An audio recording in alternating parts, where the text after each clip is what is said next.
ફુવારા વેચવા આવ્યા છે.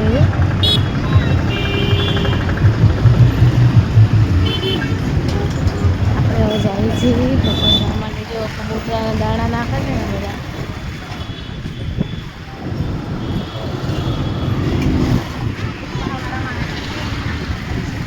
આપણે આવી ગયા છીએ. હવે જાય છે પકોડી ખાવા બાયની પછી પાછા ઘરે ગયા છે.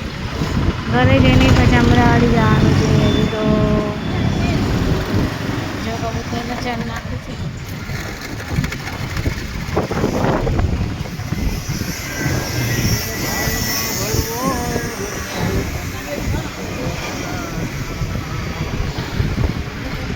મને તો નાગરવેલની જ પકોડી ભાવે, બાકી ક્યાંયની પકોડી નથી ભાવતી.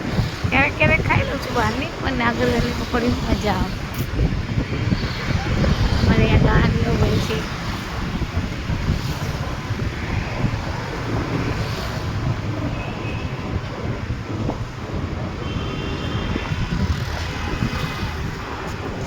આપણે આવી ગયા પકોડીની લારીએ. અને પકોડી કેવી બનાવે છે એ જોવાનું છે. કાકા પકોડી બનાવે. કાકાના હાથની પકોડી મસ્ત આવે. કાકાના હાથની જો